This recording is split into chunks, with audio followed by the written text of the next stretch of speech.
Hello, everyone, and welcome back to the Commander's Forge. My name is Andy Bentley, and the Forge is an area for me to talk about magic, Commander, and anything else while I try and drag this whole mental health thing back to where it's supposed to be. Now, this week, I am not at MagicCon Vegas because I just knew I was going to be able to swing that.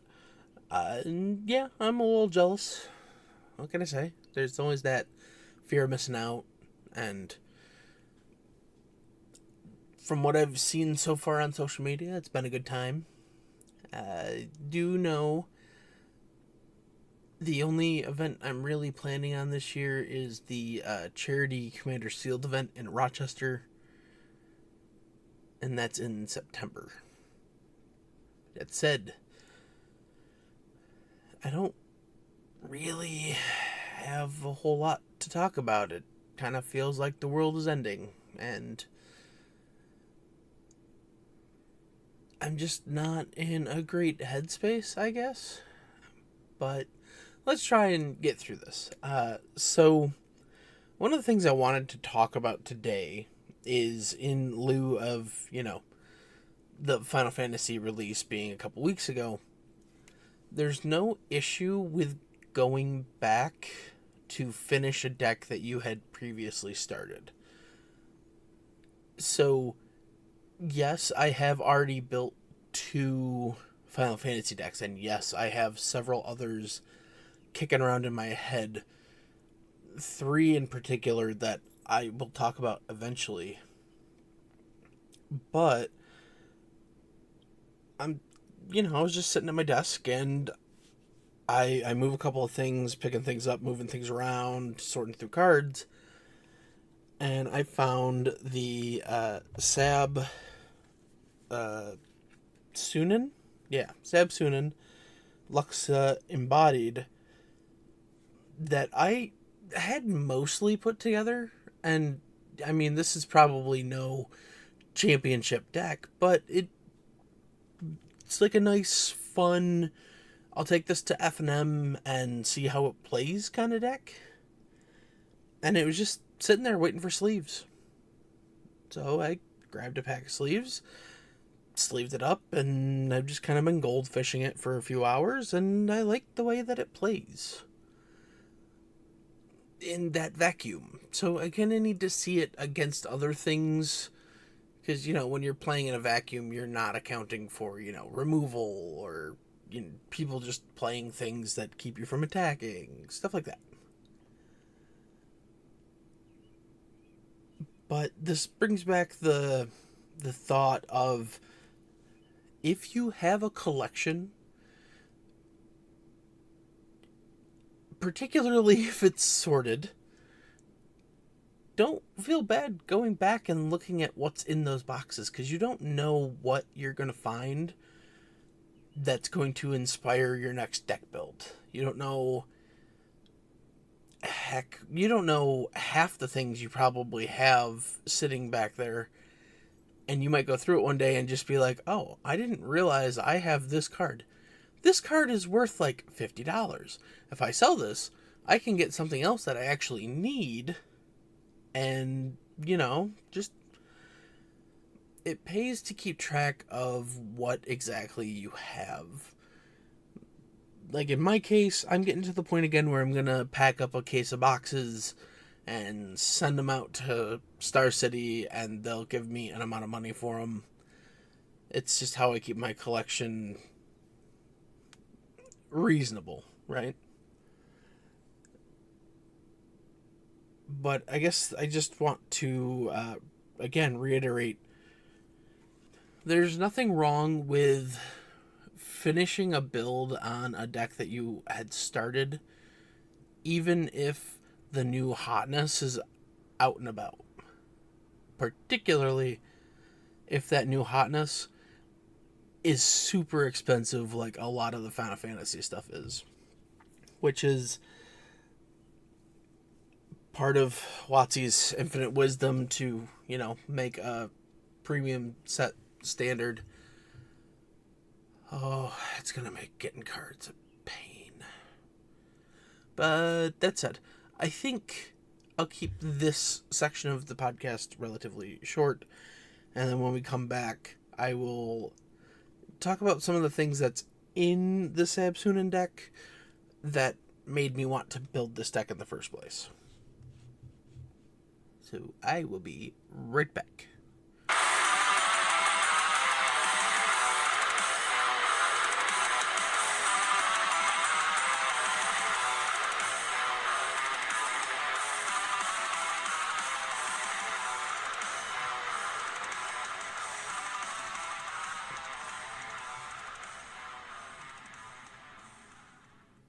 And we're back. Now, clearly, I should start off by talking about the commander of this deck. So, Sab-Sunen, Luxa Embodied, is 3, a green, and a blue for a 6/6 god. It has Reach, Trample, and Indestructible. It can't attack or block unless it has an even number of counters on it. 0 is even. And at the beginning of your first main phase, put a +1/+1 counter on Sab-Sunen. Then, if it has an odd number of counters on it, draw 2 cards. So, the way that this plays is, you can only attack every other turn typically, but you're drawing 2 cards to compensate for that. The thing is, this card made me think of another card that I had wanted to make work for a long time, and that's Bounty of the Luxa, which is essentially this, but as an enchantment. So, 2, a green and a blue for an enchantment. At the beginning of your pre-combat main phase, remove all flood counters from Bounty of the Luxa. If no counters were removed this way, you put a flood counter on it and draw a card. Otherwise, you add a colorless, a green, and a blue. So, while not entirely the same, it plays in that same kind of counter manipulation stuff. So I really wanted to find a way to get that into the deck.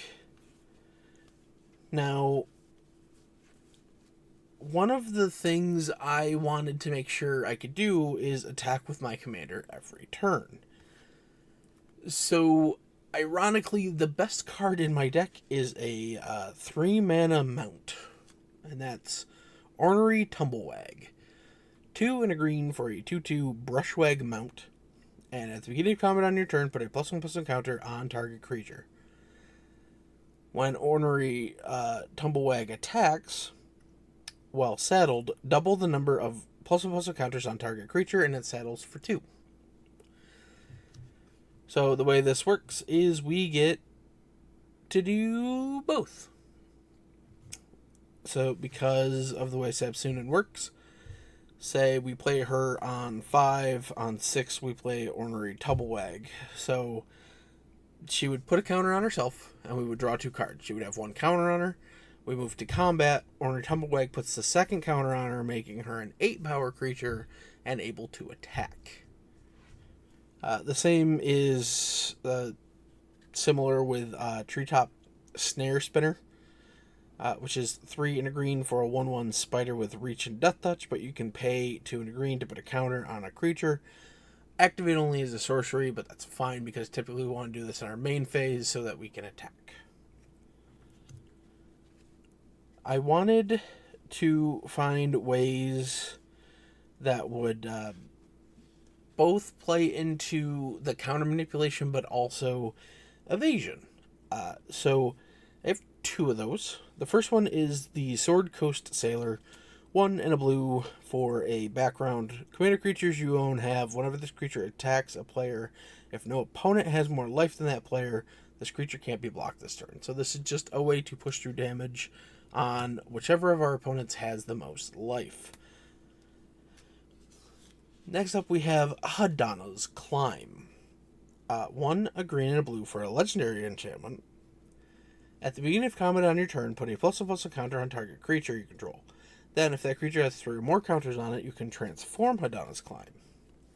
It turns into the Winged Temple of Oraska, the legendary land. It taps to add 1 mana of any color to your mana pool, and you can pay 1, a green and a blue, and tap it to have target creature gain flying and get +X/+X, where X is its power. So, this is one of the ways we're definitely going to try and end the game, because, once she's got, 4 or 6 counters on her, that's getting into range of lethal one-hit damage territory. Yeah. The other repeatable one that I have here that I want to talk about is the Retreat to Kazandu. 2 and a green for an enchantment with landfall. Whenever a land enters the battlefield under your control, choose one. You either put a counter on a creature or you gain 2 life. So if we're trying to manipulate Sab-Sunen to be able to attack, and we don't have one of the other ways, every other turn, as long as we have a land to play, we can put the second counter on her, and if we don't need to do it that turn, we just gain 2 life. Now, I want to talk about proliferation, because that's a lot of how we're going to do a lot of our stuff. And I have 4 examples of that to talk about. First up, we have the Venomous Brutalizer. 2 green for a 4/4 Phyrexian Knight with Toxic 3. When it enters the battlefield, you can pay 1 and a green. If you do, proliferate, which is basically just kicker. So, one of the reasons I wanted to slot this one in is, again, it's a 4/4 for 4 with Toxic 3. Toxic has a way of drawing hate, so I can hopefully use this to draw hate away from my commander. Next up, we have the Evolution Sage. 2 and a green for a 3/2 Elf Druid. Whenever a land enters the battlefield under your control, proliferate. Similar to the Retreat to Kazandu. Kazandu? Yeah, I think so.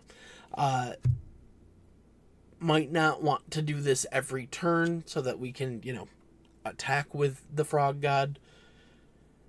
But I digress. Next up, we have Teguthal Inquirus Dominus. 2 blue for a 3/5 Phyrexian Horror with flying.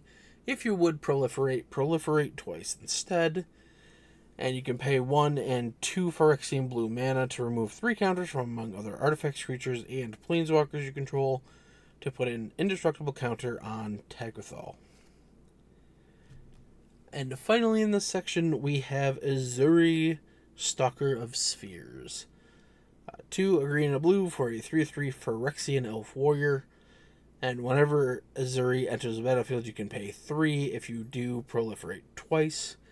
And whenever you proliferate, draw a card.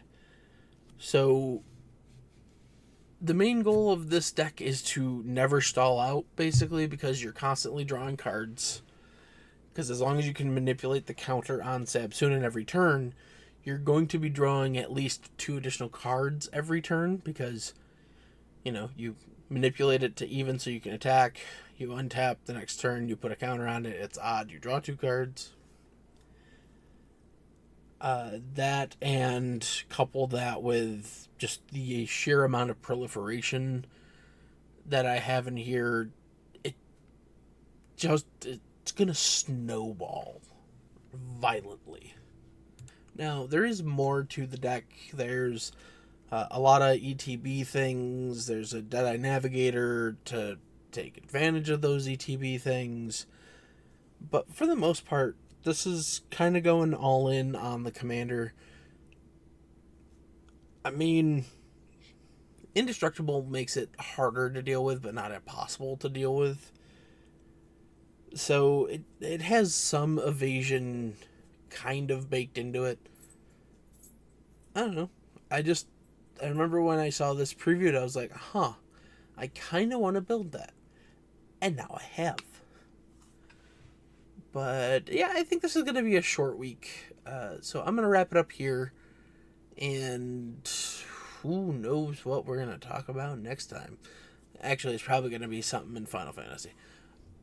But I digress. Anyway, I'll see you next time. Bye-bye. Thank you for listening. All of my links can be found in my link tree in the description below.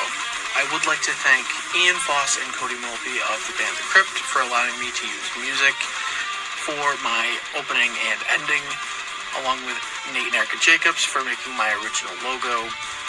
And I would also like to thank Christina McNichol for creating my new logo. And I'll see you next time.